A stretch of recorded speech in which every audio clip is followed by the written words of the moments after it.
करना है निरंतर तो झूठ बोलना छोड़ दो। झूठ बोलने वाले की जबान पे नाम जब निरंतरता में नहीं आता। पकड़ो, मृषावादम परिहरेत, झूठा बोलना बंद करो। माला है, नाम जप कर रहे हो, सत्य बोलो। झूठ बोलने से क्या लाभ मिलेगा? भगवान नाम में चल रहे हो, भगवत मार्ग में चल रहे हो। और देखो, व्यापार आदि में भी झूठ बोलने की जरूरत नहीं। जिनको लगता है बिना झूठ बोले व्यापार नहीं चलता, वो कमजोर हृदय के हैं।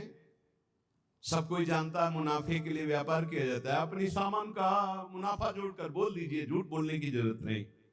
अरे बहुत झूठ बोलते हैं। एक गमछा है खरीदने के लिए, जिससे गए, बोले 130 रुपया, नहीं थोड़ा कम कर दो। बोले तो बताए, कसम से कहते हैं 120 का लाए हैं। अब 120 का तुम ले ही ले, तुम्हारे लिए कसम बोलने की क्या जरूरत थी? झूठ क्यों बोल गए? भाई 130 काम दे रहे, तुम्हें लेना लीजिए, नहीं दूसरी दुकान दीजिए। ज्यादा उसमें चापलूसी है, झूठ बोलने की जरूरत नहीं। मृषावादम परिहरेत, यदि आप व्यापारी हैं या गृहस्थी में कोई भी कार्य, बोले बिना झूठ बोले काम नहीं चलेगा। ऐसा तो हमें शास्त्रों में कहीं नहीं मिला कि कोई व्यापार, कोई ऐसा कार्य की झूठ हो। हाँ, एक जगह जरूर झूठ बोल देना चाहिए। यदि किसी के प्राण बच रहे हैं, सर्वस्व का नाश बच रहा है, जरूर झूठ बोल दो, उसके प्राण बचा लो। वो झूठ तुम्हें सत्य का लाभ प्रदान करेगा। अपने स्वार्थ के लिए झूठ मत बोलो। और कम से कम भजन करने वाले तो झूठ से थोड़ा बचने की कोशिश, थोड़ा इसलिए कह रहे कि पूरा हरिश्चंद्र बनना तो बहुत ही कठिन है, क्योंकि मोबाइल का समय है। अब झूठ ना बुलवावे तो इसकी महिमा क्या है? झूठ तो बुलवा ही देता है। बहुत झूठ पकड़ा जाता है। झूठ वो जहां मोबाइल, तो आजकल तो हेलो ही बोलते हैं सब। बोले राधे राधे राधे राधे, कहाँ हो? बाजार में है इस समय, बगल से बगले के प्लेट में है, बाजार में है इस समय, तो नहीं मिल सकते। बाजार झूठ बुलवाता है, मोबाइल बहुत झूठ बुलवाता है। वृंदावन में है, अपने घर में, कहाँ हो? इस समय तो आगरे में, आज तो नहीं मिल सकते, फिर आगे बताएंगे आपको। अब क्या जाता है, झूठ बोल दिए। अरे भैया, बेमतलब झूठ बोल रहे हो। नहीं असत्य संपातक पुंजा। और बता दें, झूठा मुंह मत रखना। यदि निरंतर नाम जप करना, चरणामृत पीने से झूठा नहीं होता।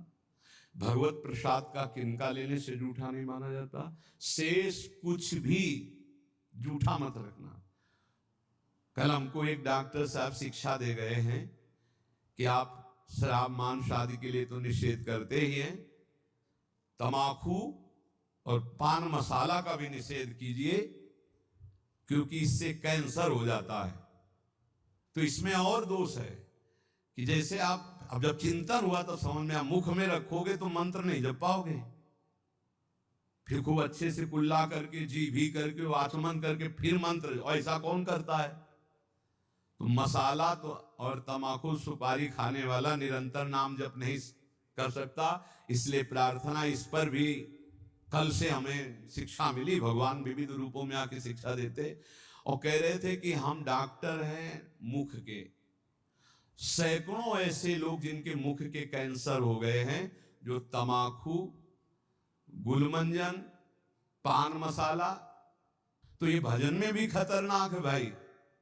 सिद्ध पुरुष हो तो हम प्रणाम करते हैं भाई, लेकिन साधक हो तो पान मसाला, तमाकू, ये चीजें बंद कर दो। अभी तक तो हम ये शराब मांस इसके लिए बोलते थे, वो कल बता गए, बोले बड़ी बुरी स्थिति कैंसर की मुख में हो रही है इसी से। तो झूठ बोलना छोड़ दो। पान मसाला, तमाकू, ये सब इस भजन के लिए बहुत बाधक वस्तुएं हैं। कुर्यात प्रिय मयाचितः, कभी दूसरे का अप्रिय ना करे। अब यहां विचार करना है, दूसरा अपनी भावना से दुखी हो रहा है, बात अलग है। हम कोई ऐसा अप्रिय कार्य, अप्रिय वचन, अप्रिय चेष्टा ना करें। न च कामान सरंभान द्वेषाधर्म मुत्सृजेत, कभी काम से पीड़ित होकर धर्म का त्याग ना करें।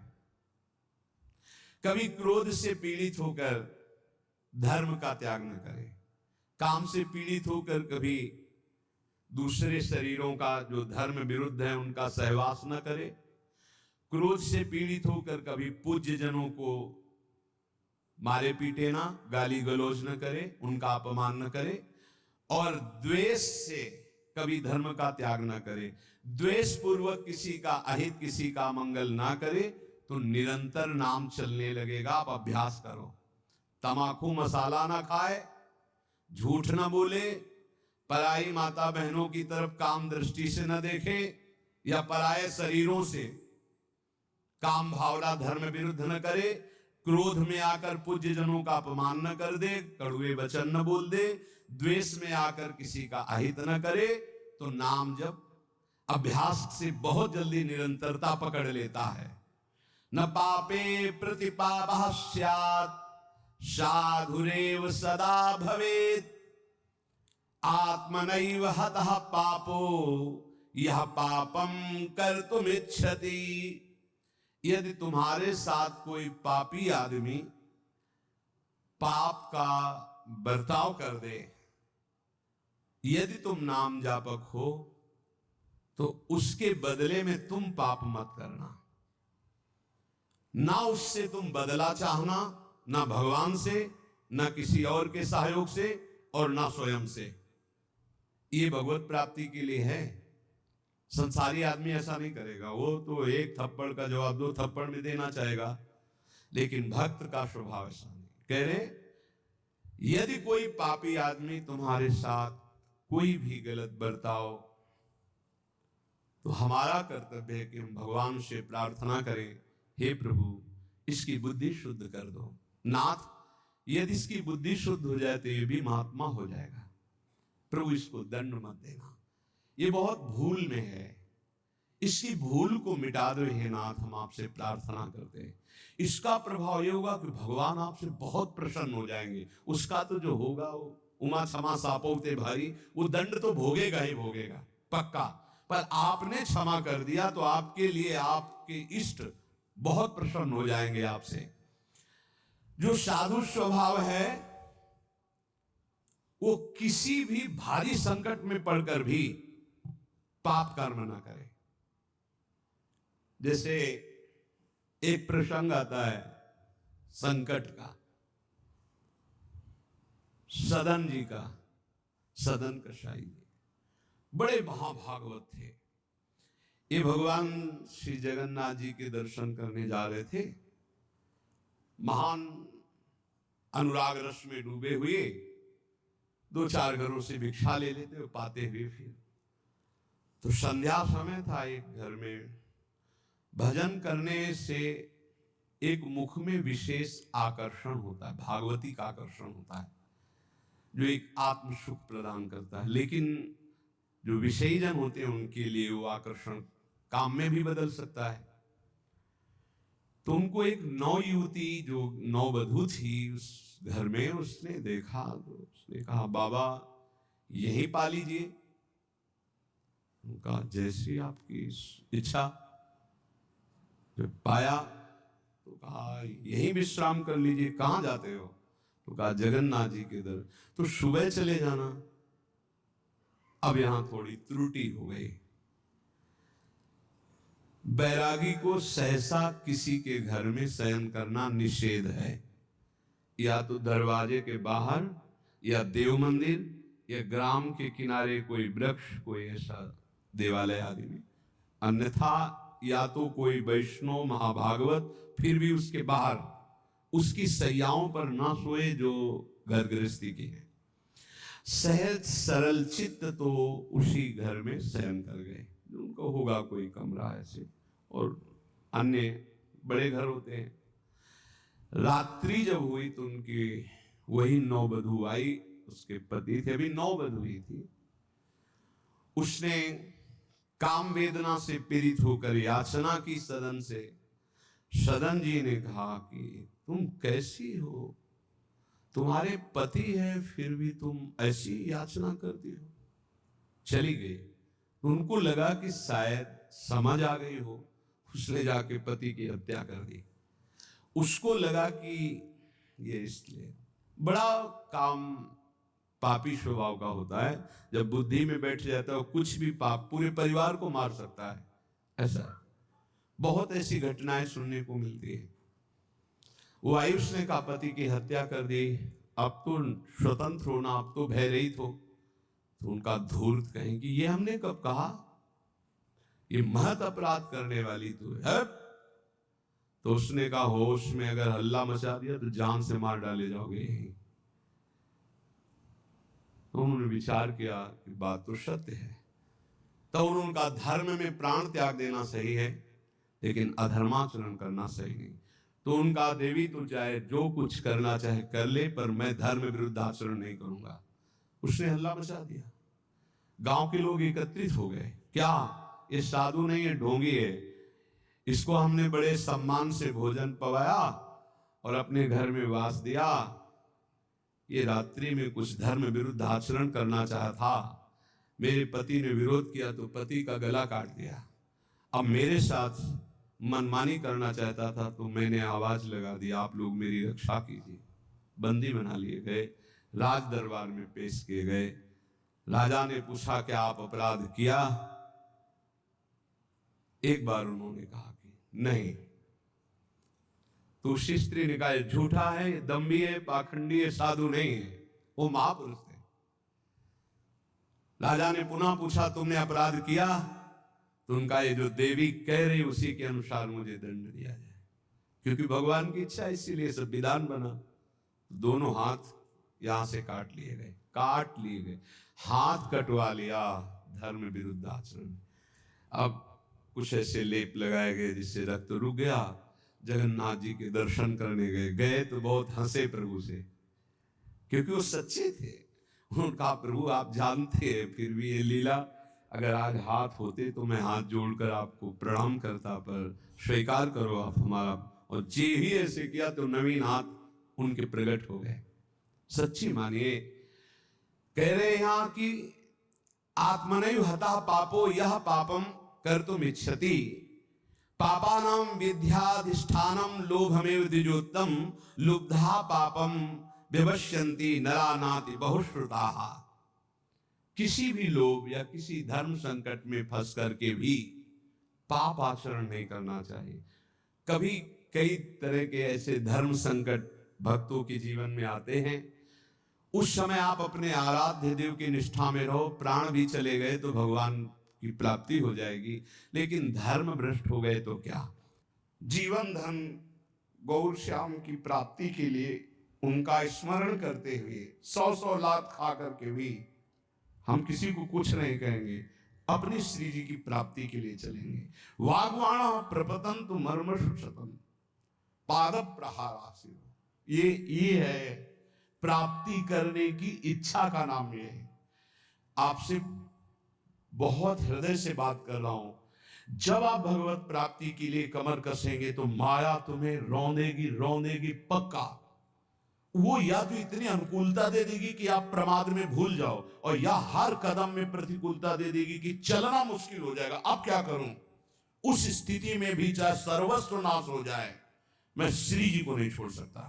मैं भगवत प्राप्ति की किसी भी तरह से, अब इसमें गुंजाइश नहीं, मैं और साझा नहीं कर सकता। सिर्फ भगवत प्राप्ति, जीवन भगवत प्राप्ति के लिए हर कष्ट सहूंगा, पर श्री जी को नहीं छोड़ सकता। बस हो गया।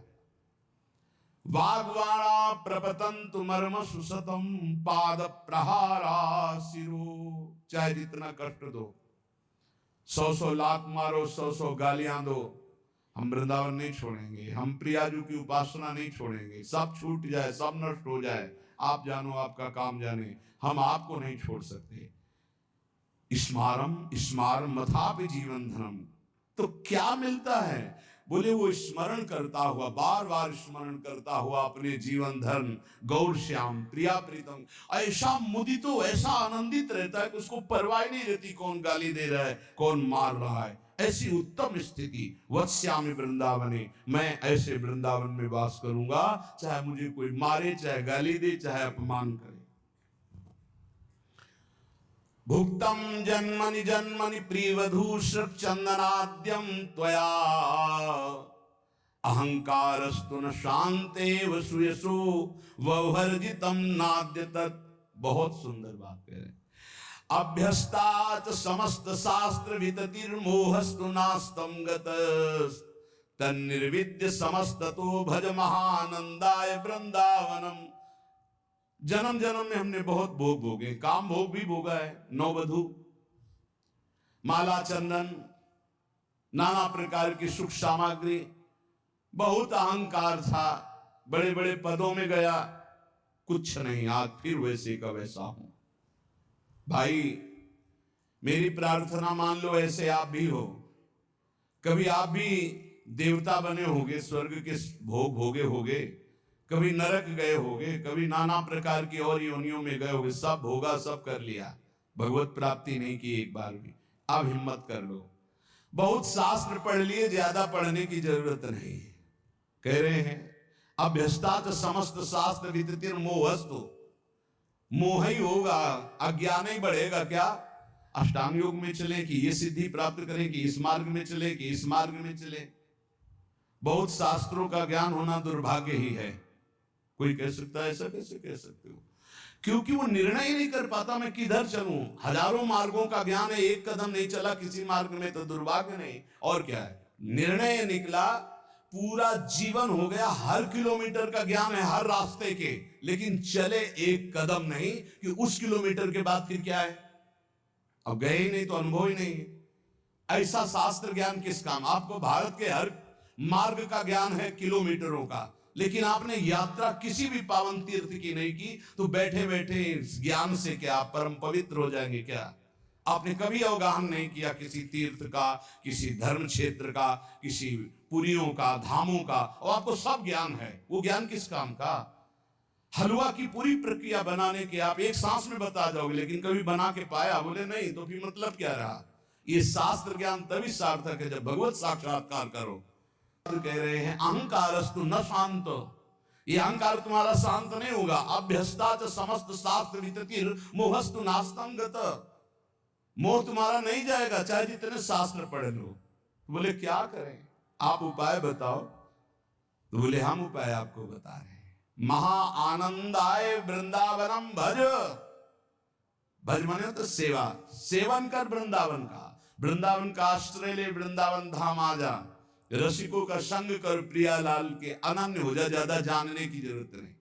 सबसे बड़ा ज्ञान सतवस्तु श्यामा श्याम, वैराग्य इनके सिवा सबसे, प्रीति इनके नाम रूप लीला धाम से, गति इनके चरणारविंद की सेवा, बस इतने ज्ञान चाहिए। इतना ही सार ज्ञान है। ये बुद्धि को दौड़ा दौड़ा के थका करके बस प्रभु के चरणों में बैठा लेना है, यही साधना है। श्रीपाद कह रहे कि अब मेरे हृदय में एक बात बैठ गई कि वृंदावन का आश्रय लेकर प्रिया प्रीतम की आराधना करो, इसी में परम विश्राम है। संत वाणी, जो भगवत प्रेमी, भगवत प्राप्त महात्मा जन हैं, वो हमारी छोटी छोटी त्रुटियों से लेकर बड़ी त्रुटियों का सुधार करने के लिए शास्त्र के वचनों का अनुभव करके बोलते हैं। जीवन दो गतियों से गुजरता है। एक गति है जन्म मृत्यु में भटकना, और एक गति है जन्म मृत्यु से मुक्त होना। दो ही मार्ग हैं। अस्तोमा सदगमय, असत से सद की यात्रा करो, या सद स्वरूप का विस्मरण करके असद में रत हो जाओ जन्म मृत्यु के चक्र में। 84 लाख योनियां हैं कर्मानुसार। इन 84 लाख योनियों में जीव भ्रमित होता है। इस योनि में एक एक योनि लाख लाख प्रकार की है। एक योनि लाख लाख प्रकार की है। जैसे रेंगने वाली योनि, अब रेंगने वाले में कितने प्रकार के जीव हैं, सांप हैं, खरखजूर हैं, केचुआ, कितने प्रकार के जीव हैं रेंगने वाले में। एक है जलचर, अब जल में कितने प्रकार के जीव हैं, वायु में उड़ने वाले कितने प्रकार के जीव हैं। एक एक योनि में लाख लाख योनियां, उन लाख लाख योनियों में कई कई बार जन्म। अरे बड़ा प्रपंच है, बड़ा दुर्गति है जीवों की। अन्य योनियों के साथ जो दुर्व्यवहार हो रहा है बहुत ही घृणित है। कैसे तुम्हें बता, 1.5 घंटा धीरे धीरे जला जला करके पका रहे हैं पशुओं को, फिर उन्मत्त होकर मदिरा पान करके उसका खान पान कर रहे। क्या कैसी दुर्गति जीते जीव अपनी कर रहे हैं। 84 लाख योनियों में एक एक योनि में लाख लाख प्रकार की योनियां, एक एक योनि में लाख लाख बार जन्म होना।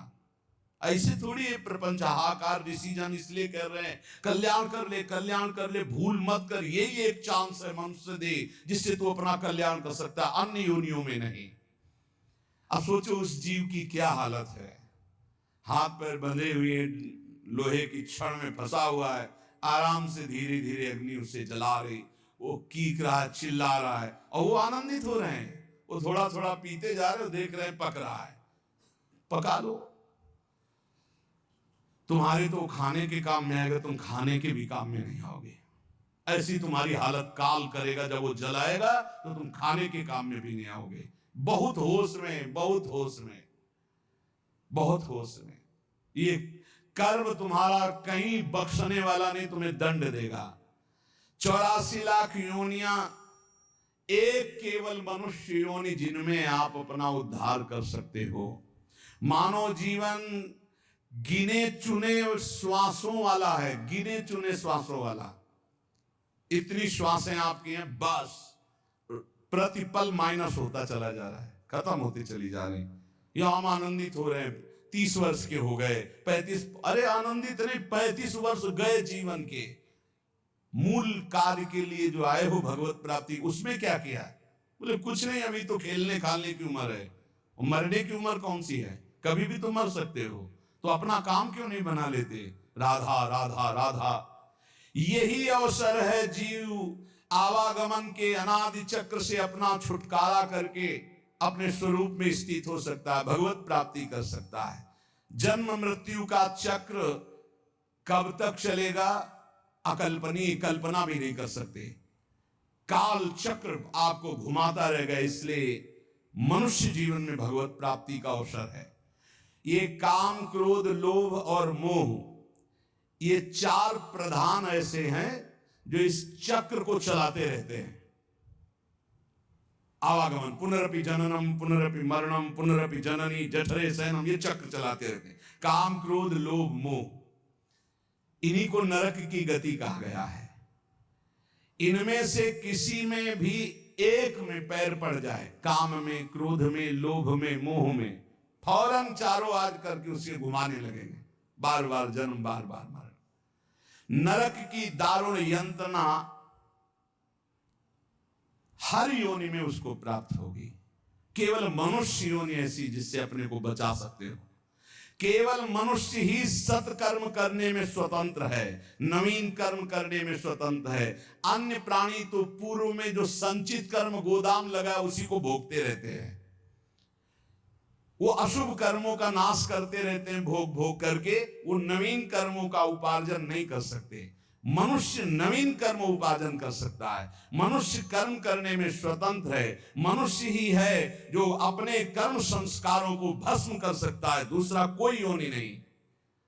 अब उसे सोचना है कि जो आपके गंदे कर्म जमा हैं उसमें और प्लस करना है या आग लगाना है पूरी गोदाम को। स्वतंत्र हो आप। काम, क्रोध, लोभ, मोह, ये जिनके जीवन में है, निश्चित समझो उनका जन्म मरण पक्का है। जन्म मरण पक्का है। इन चारों को मिटाने के लिए 4 ये पहलवान ताल ठोक के खड़े हैं। काम, क्रोध, लोभ, मोह, ये शत्रु, तो सत्संग, परोपकार, वैराग्य और नाम जप, ये 4 ऐसे हैं कि इन चारों को चटनी बना देंगे। रोज सत्संग सुनो, अपने भोजन में से चाहे एक रोटी निकालो, रोज दूसरों के उदर में जाने वाला विधान करो, परोपकार की भावना। और वैराग्य। जननी जनक बंधु सुत दारा, तन धन धाम सुहृद परिवारा, सबकी ममता ताग बटोरी, मम पद मन बांध बर डोरी। छोड़ दो भगवान के भरोसे में और अपने कर्तव्य का पालन करो। ज्यादा चिंता मत करो, चिंतन करो प्रभु का, वो सब संभाल लेंगे, अनंत ब्रह्मांड संभाल लें। तुम्हारे परिवार में तो 2 4 6 लोग ही होंगे। वैराग्य, सब भगवान का है, भगवान देखेंगे, जो जैसा कर्म करेगा वैसा भोगेगा। राधा राधा राधा, और अपने कर्तव्य का पालन, जिसके प्रति जो संबंध है ईमानदारी से आप करो, लेकिन राग मत करो। और नाम जप, सत्संग, परोपकार, वैराग्य और नाम जप, इसके द्वारा इस चक्र का नाश कर दो। काम क्रोध लोभ मोह, इनकी मिटिया मेट करने के लिए सामर्थ्य है सत्संग, परोपकार, वैराग्य और भजन। अब भगवत धाम और नरक ये 2 हैं, चयन करो तुम्हें कहां जाना है। अगर काम क्रोध लोभ मोह तो त्रिविधम नरकस्येदम द्वारम नाशन मात्मनः कामा क्रोधा तथा लोभा। और यदि सत्संग परोपकार वैराग्य भजन तो भगवत धाम। ये 2 गतियां हैं। उपासक देख लो, अगर भगवत धाम जाना है तो इन 4 बातों को छोड़ना होगा। काम क्रोध लोभ मोह, 4 बातों को पकड़ना होगा। रोज सत्संग, रोज परोपकार और सबसे अंदर से वैराग्य और खूब नाम जप, इसी के द्वारा भगवत प्राप्ति होती है। तीर्थपाद भगवान श्री हरि की जो गुणानुवाद लीला कथा है, ऐसा नशा चढ़ जाना चाहिए कि कभी तृप्ति नहीं होनी चाहिए। कस्त्रप्यनुयात् तीर्थ पदोभिधानात्, सत्रेषु वासुरभिरीड्यमानात्, यः कर्णनाडं पुरुषस्य यातो भवप्रदां गेहरतिं छिनत्ति। जो भगवान की चर्चा को कानों से सुनता रहता है तो उसके हृदय का मोह मल नाश हो जाता है, वो वैरागी हो जाता है। वैरागी का केवल भेष से मतलब नहीं, अंदर से है। जैसे चक्रवर्ती सम्राट अम्बरीश जी वैरागी हैं। चक्रवर्ती सम्राट अवध का पूरा शासन कर रहे हैं भरत जी, लेकिन परम वैरागी, जो अनुरागी है वही परम वैरागी है, जो परम वैरागी वही अनुरागी है। जो भगवत चर्चा सुनता रहता है रोज, तो सर्वसंगोपहो हिमाम, सत्संगहा सर्वसंगोपहो हिमाम। सत्संग आपको सब संगों से अलग करके भगवत अनुरागी बना ही देगा। कौन ऐसा है जो प्रभु की चर्चा सुनते सुनते अघा जाए। नारद आदि महात्मागण, बड़े बड़े साधुजन, जिनका सदैव यश गान करते रहते हैं, अहोभाग्य है उन मनुष्य शरीरधारियों का जो अपने कर्ण रंध्रों से भगवत चर्चा सुनते रहते हैं। उनका संसार चक्र में डालने वाला ये विकार, घर गृहस्थी की आसक्ति, ये उसे अब अगला जन्म नहीं करने देगी। घर गृहस्थी की आसक्ति, ये काम क्रोध लोभ मोह आदि, उसको अगला जन्म नहीं दे सकते। जिनके कानों में रोज भगवत चर्चा पड़ती है और वो भगवत चर्चा सुनते हुए कभी अघाते नहीं। शास्त्रदधानश्च विवर्धमाना विरक्ति मन्यत्र करोति पुंसः, हरे पदानुस्मृतिर्निवृत्तस्य समस्त दुःखात्यमासु धत्ते। जब कथा सुनते सुनते कथा में स्वाद आने लगे, एक एक शब्द बहुत गंभीर आनंददायक लगने लगे, तब समझ लेना चाहिए कि अब हमारे कल्याण का अवसर आ गया। भगवान की बातें बहुत प्रिय लगने लगे, भगवत चर्चा एक आनंद देने लगे। समस्त विषयों से वैराग्य उसी का होता है जो रोज सत्संग सुनता है। पर सत्संग सुनना, समझ लीजिए, कल श्रोता का वर्णन हुआ था, चातक की तरह सुनना। हमारा जीवन है सत्संग, उसका मनन करना, उसको आचरण में उतरना, कि सुने बस चले गए। इतना समय तो सार्थक हुआ, पर मनन नहीं करोगे तो सत्संग का हृदय रूपी अंधकार नाश करने का जो प्रभाव है वो मनन से होता। मनन नहीं तो फिर नहीं बन पाएगा। सुन लिया, दूसरों को सुना दोगे, काम नहीं बनेगा। भगवत चरणारविंद के निरंतर चिंतन की सामर्थ्य सत्संग से प्राप्त होती है। समस्त दुखों का नाश भगवत चिंतन से होता है। भगवत चिंतन की प्राप्ति सत्संग से होती है। इसलिए तान चोच्य सोच्यान विदोन सोचे हरे कथायाम विमुखा नघेन छिनोति देवो निमिषस्तु येषा मायुर्वृथावाद गति स्मृतीनाम। मुझे तो सबसे ज्यादा वो सोचनियों में भी सोचनीय अज्ञानी पुरुष लगते हैं जो कभी सत्संग सुनने नहीं आते। पिछले पूर्व पापों के कारण उनको भगवान की कथा में सुनने में बिल्कुल रुचि नहीं है, और अगर कभी कोई उनका मित्र आदि ले भी आवे तो सुनना नहीं चाहते। तुम आओ सुन के हम बाहर खड़े हैं, वो इतनी दूर खड़े हो जाएंगे कि कान में शब्द ना पड़े। और अगर कभी सत्संगियों को देखेंगे भी तो उनके दोष दर्शन करेंगे, इनका क्या सुधार हुआ सत्संग से, ये वो ऐसा। हाय हाय, बड़े सोचनीय है कि मानव देह प्राप्त करके उनको सत्संग नहीं मिला। काल भगवान ऐसी अमूल्य श्वासों को व्यर्थ में नष्ट करवा रहे हैं। उनकी वाणी दूसरे के निंदा प्रपंच गायन में, देह भोगों में, व्यर्थ के वाद विवाद, व्यर्थ की चेष्टा, व्यर्थ के चिंतन में उनका जीवन चला जाता है। इसलिए इस लोक में तुम केवल धर्म का आचरण करते हुए ही अर्थ का सेवन करो, भोगों को भगवद अर्पित करके परम पुरुषार्थ भगवान की प्राप्ति का उपाय करो, वही मनुष्य जीवन श्रेष्ठ है। पापाचरण से बचने की चेष्टा करो, निरंतर नाम जप करो, कोई व्यसन ना करो, सहसा झूठ मत बोलो, तो तुम्हारे हृदय में निरंतर नाम की वृत्ति स्थायी आ जाएगी। नाम चलने लगा तो हम जीत गए, हम जीत गए। नाम सर्वोपरि, चाहे जैसी परिस्थिति हो, नाम न छोड़ो, नाम पकड़े रहो, नाम तुम्हें पकड़ लेगा, नाम ही तुम्हारे हृदय में छा जाएगा, और जीवन का यही परम लाभ। शिष्य जागे। श्री राधा वल्लभ।